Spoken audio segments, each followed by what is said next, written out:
So Trump and the president of Colombia have been getting into it recently. And in the midst of this back and forth spat, Colombian President Gustavo Petro outed himself as a delusional crazy person. And apparently, according to the guy's son, a lot of his campaign finance contributions when he was running for office were illegally obtained. President Trump says he's directing his administration to take immediate action against Colombia's president and his supporters, including tariffs, a travel ban, and visa sanctions. The move comes after Colombia denied entry to 2 C-17 military planes carrying undocumented immigrants. Here's the frustrating thing. The immigrants that are being rounded up right now that are undocumented are criminals, violent criminals. So it's kind of wild for Colombia to say, hey, you take our violent criminals, but we're not going to take them back. Forcing the planes to turn around midair. Colombian President Gustavo Petro said Sunday that the U.S. cannot treat migrants as criminals and that Colombia would accept migrants on civilian planes. They were criminals. They were arrested and deported specifically because they were violent criminals. What are you talking about? The news comes just days after the White House posted these images of migrants boarding a C-17 for deportation, with the Trump administration hailing the move as a promise kept. We're getting the bad, hard criminals out. 2 flights carrying migrants landed in Guatemala City on Friday, but a planned flight to Mexico was blocked by the Mexican government last week. And Brazil's foreign ministry on Sunday called the process a degrading treatment of the Brazilians deported from the U.S. Dude, they're ignoring the fact that they are arresting violent criminals that have engaged in violent assaults against women and ending people's lives. It's crazy the manipulation games that are being played. I am sure these world leaders know, and they see the headlines, that we are only targeting people that have been arrested for violent crimes. So Trump threatens Colombia with a trade war, saying, hey, if you don't take these deportees, we're going to hike tariffs up 25%. And if you still refuse, they're going to be hiked up 50%. And guess what? Colombia was forced to accept the deportees off of the military flights. Here they are, right here. Isn't that wild? Right there, walking in. Apparently, these people have been arrested for DUIs, hit and runs, violent assaults on women, ending people's lives, stuff like crazy stuff, like arrested, convicted type of thing. Like they weren't just in the country. Oh man, House Speaker Mike Johnson said that Colombia and all nations should be on notice after President Donald Trump used the threat of tariffs to strong-arm Colombia into agreeing to a deal to accept deportees under his mass deportation policy. The way they frame things, man, they are going to try to make this seem like some sort of humanitarian crisis, no matter how much it backfires on them. It's so sad. The propaganda these mainstream news organizations engage in. Guys, so apparently Colombia backed down just hours after Trump threatened the tariffs and the economic trade war, despite puffing their chest and trying to look strong. Let me know what you think, guys. How does this bode for U.S. foreign relations for the next 4 years? Because you got to be careful when you strong arm and you threaten sanctions on people, because that can also reduce the value of the US dollar. So it's you got to thread the needle just right.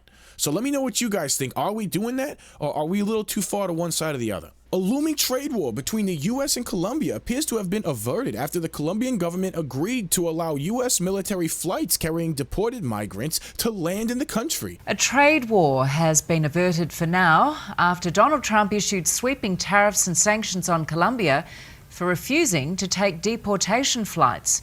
The South American country quickly bowing to America's threats after the U.S. president warned that this is just the beginning. Whew, man, now is not the time to piss the U.S. off. And it seems like Jimmy Carter, George Bush Sr., Bill Clinton, George Bush Jr., Barack Obama, and the Biden administration were all following the exact same foreign policy platform designed to slowly erode the U.S. until it was just another second world country. And I think that if they were successful in that, yeah, sure, we would not be able to make the moves we're making right now. And honestly, it goes way deeper and way further back than that, but that's not the focus of this video. So the White House hailed the agreement with Colombia as a victory for Trump's hardline approach after the country's two leaders had exchanged threats on social media Sunday.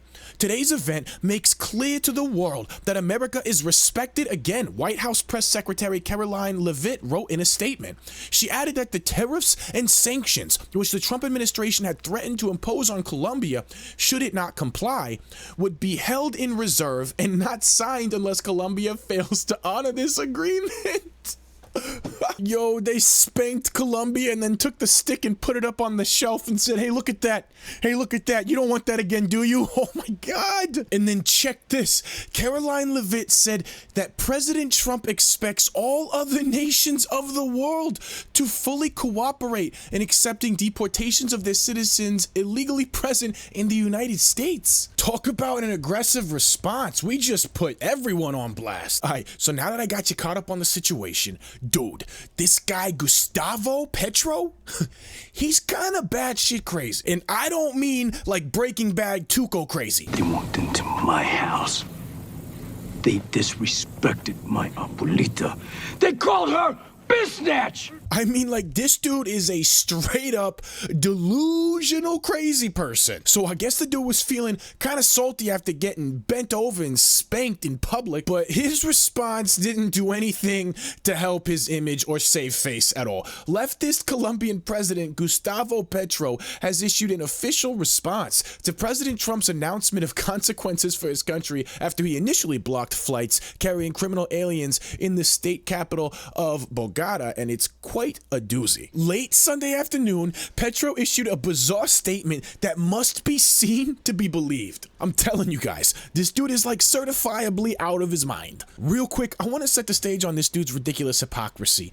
Remember in the beginning of the episode, I said his son came out blowing the whistle on his campaign finances? Nicolas Petro, the oldest son of Colombian President Gustavo Petro, admitted to receiving illicit money that went to his father during his 2022 presidential campaign, prosecutors said in a court hearing on Thursday. Prosecutor Mario Burgos told a judge that Nicolas Petro, who was arrested over the weekend on charges of money laundering and illicit enrichment, disclosed that he'd received large sums of money from a Colombian contractor charged with ending someone, a former senator convicted of trafficking drugs, and a powerful businessman. In the bombshell hearing, Burgos said that Nicolas Petro, 37, revealed that some of the money was used for his personal benefit and to increase his wealth unlawfully. The rest, the prosecutor said, went to his father's presidential campaign. So this guy is no good dude, and I highly doubt he has a moral compass worth noting. The dude had the balls to come out and deny any involvement with his son giving his own campaign illicit money for finance contributions. I just wanted you guys to keep that in mind while we listen to this guy play the freaking victim in this ridiculous monologue that is completely detached from reality. So we got a translation of this dude's out of this world statement, and I'm just wondering how this guy got elected, man. Trump, I really don't like traveling to the US. It's a bit boring. But I confess there are some commendable things.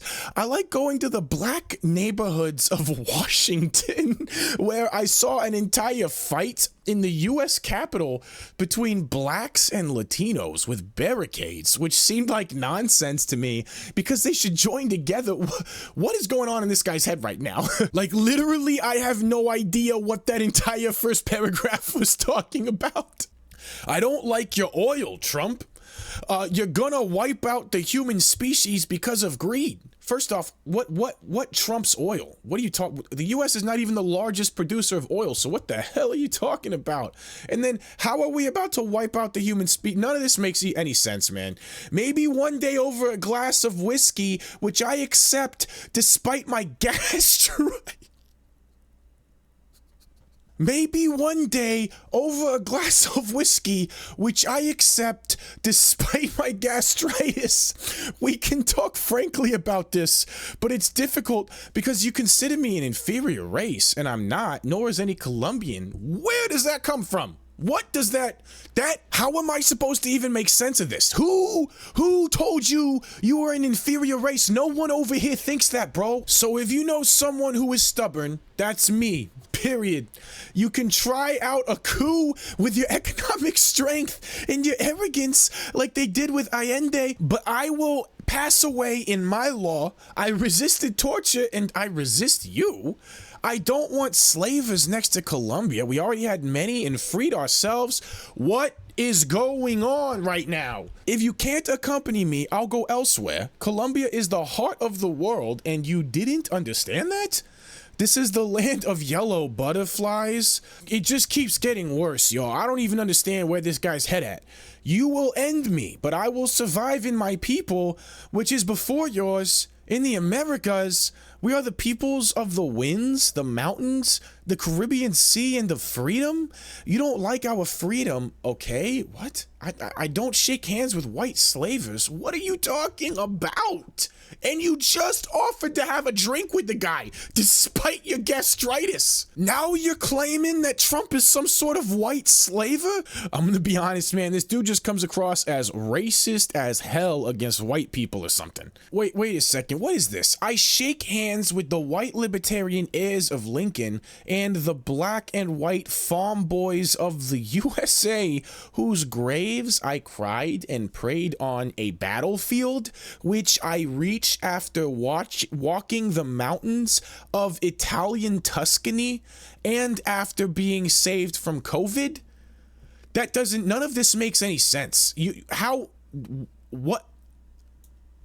Yo, I figured it out. This guy has a major drug problem or something. He is super lit. This guy is out of his mind, just glassed, sitting there on his couch, typing away in his feelings. Or he's drunk. He's got an alcohol problem or something. I don't know, man. Yo, something's up, bro, because this is straight batshit crazy. Bruh, apparently he wants to take the Panama Canal back. Yo, guys, there was so much more, but I hit my limit, and I hope you guys did too, because I would feel really bad if you were waiting for more of that. Watch CNN short circuit over Trump's approval ratings exploding. It's hilarious. And then also, Eric Adams is demolishing the Democrats over their own policies, and he's freaking them out because he's moving over to us.